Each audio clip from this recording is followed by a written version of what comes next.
kabar hari ini? Waalaikumsalam Bu Dewi, kabar saya baik-baik saja. Bagaimana kabarnya Bu Dewi? Alhamdulillah kabar baik juga.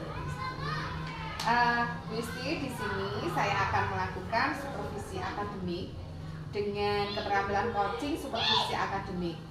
Nah, dan tujuan dari kegiatan supervisi akademik ini nantinya membantu panjenengan untuk mengembangkan, meningkatkan potensi Bu Isti yang berkaitan dengan kompetensi mengajar.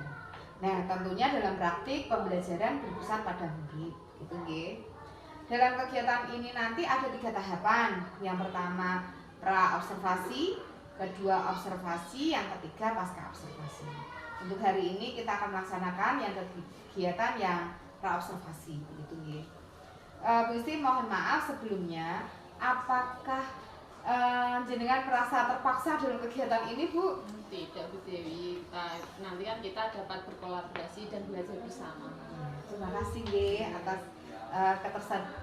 ketersediaan jenengan dalam mengikuti kegiatan pra observasi ini. Nanti semoga apa yang kita lakukan hari ini, kegiatan ini nanti bermanfaat bagi saya, bagi Bu Isti, dan bagi teladan bagi teman-teman kita semua. Baik Bu Isti, kita mulai ya kegiatan ini. Jenengan mengajar di kelas? Saya mengajar di kelas 2. Di kelas 2. Sudah berapa tahun? Saya mengajar di kelas 2 sudah 2 tahun, karena sebelumnya kan saya mengajar PAI. Oh gitu, mengajar PAI sekarang sudah mengajar di kelas 2. Oh gitu, begini Isti. Begini, dari tujuan kegiatan praobservasi ini, perbincangan kita untuk persiapan pembelajaran yang akan jenengan laksanakan nanti, kira-kira dari perbincangan kita ini nanti yang diharapkan Bu Isti apa, Bu? Ya, dari perbincangan kita ini nanti yang saya harapkan yaitu kita dapat bertukar pendapat, bertukar pengalaman ya Bu Dewi, maupun sebaliknya. Dan saya berharap nanti Bu Dewi memberikan umpan balik kepada saya, baik saran juga dalam pembelajaran nanti saya di kelas, supaya lebih baik lagi. Jadi nanti kita sharing begitu nggih, dari pendapat, terus pengalaman-pengalaman ketika kita dalam pembelajaran, apalagi kita kan sama-sama di kelas rendah begitu nggih Bu. Saya di kelas 1, jenengan di kelas 2 begitu nggih. Semoga nanti saya dapat membantu dan Bu Isti juga jangan sampai merasa terbebani nggih Bu nggih. Apalagi nanti besok kita akan melakukan kegiatan observasi begitu nggih Bu.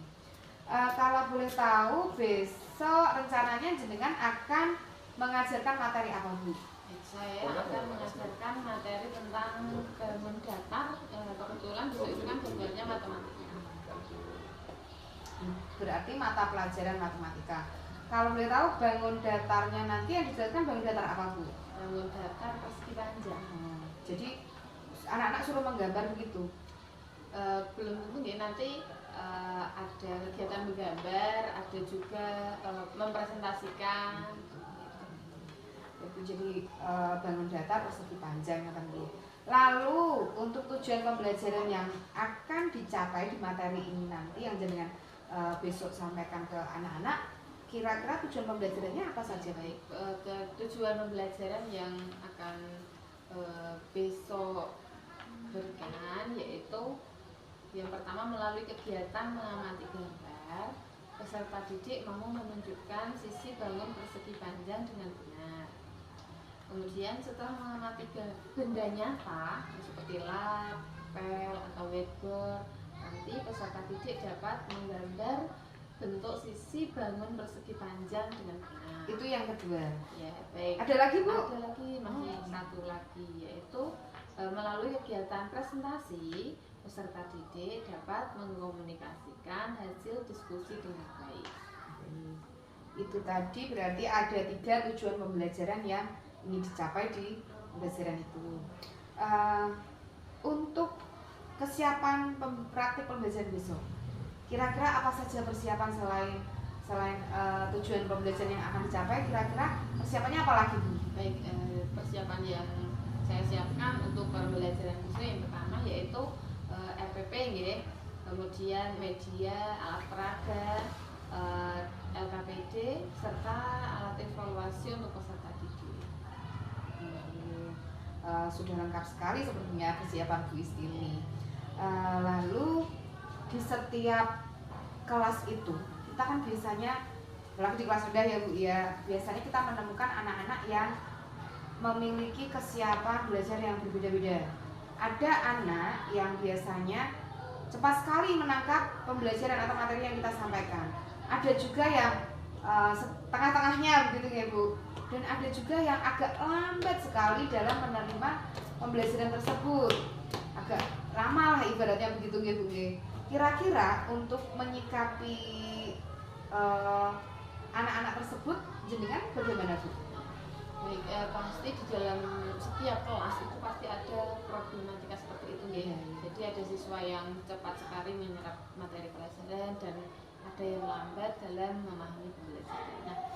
Nah, cara saya untuk mengatasi hal tersebut yaitu memberikan lebih dari satu cara untuk menyampaikan materi. Nah, misalkan memberikan gambar, kemudian menayangkan sebuah video, sampai memberikan atau menampilkan benda nyata.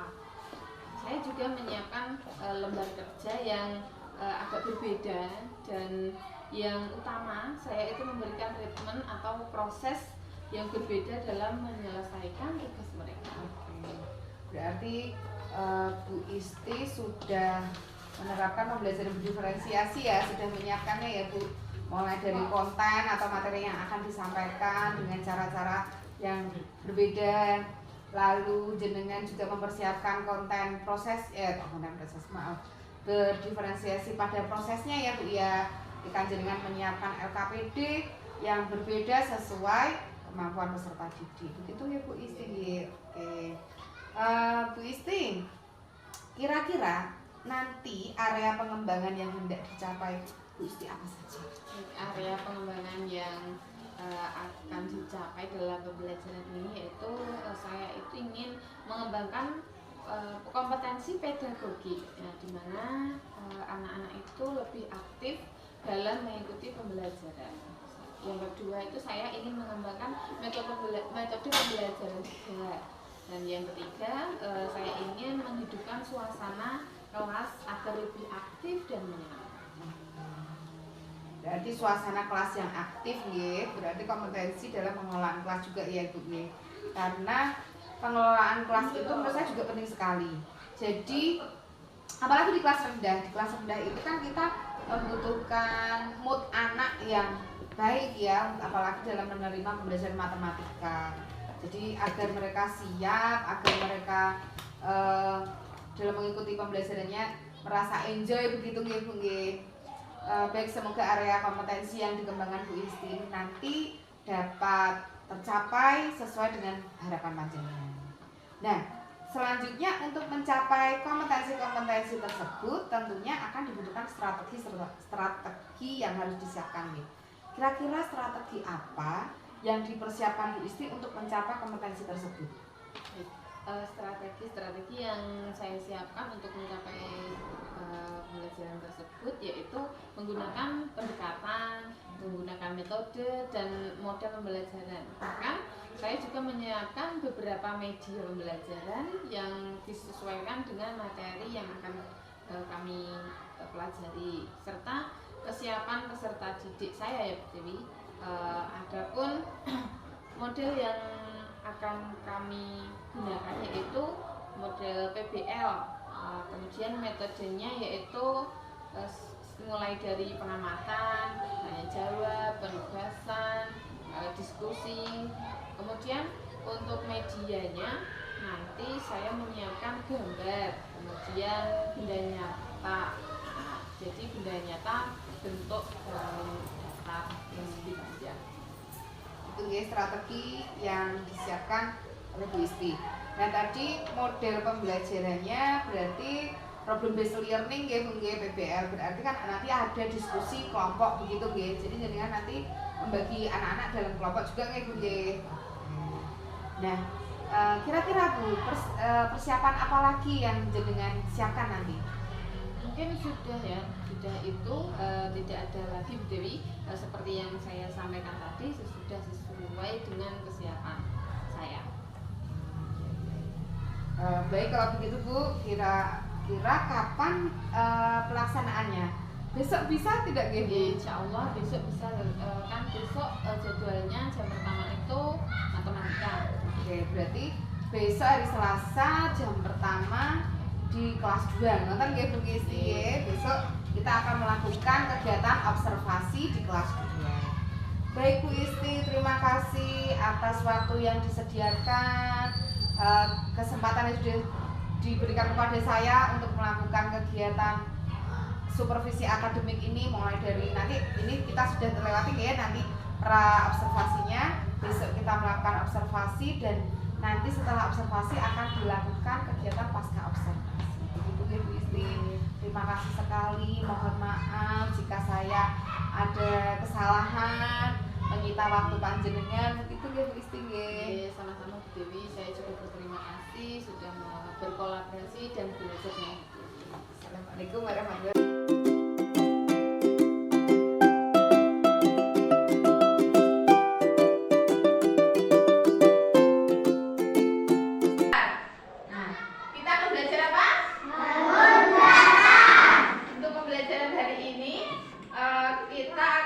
Belajar tentang bangun data, contohnya adalah buku ini. Nah, buku ini contoh dari bangun data. Selain buku ini, ada juga papan tulis. Papan tulis ini juga berbentuk bangun data. Nah, bangun data apa ya kira-kira? Persegi panjang. Persegi panjang. Nah, selain ada papan tulis, di sini ada juga apa ini? Keset, lap. Oke, lap ini juga berbentuk persegi panjang. Baik. Nah, dari persegi panjang ini terdapat sisi dan sudut. Apa? Sisi dan sudut. Nah, sisi adalah garis yang dihubungkan dari dua titik sudut. Contohnya ini. Di sini adalah sisi. Kemudian dari sini ke sini juga merupakan sisi. Kemudian sudut. Sudut itu adalah setiap ujung dari bangun data. Nah, di sini contohnya dari sisi, misalkan di sini adalah sisi A, B, dan C. Nah, dari sisi A, B, dan C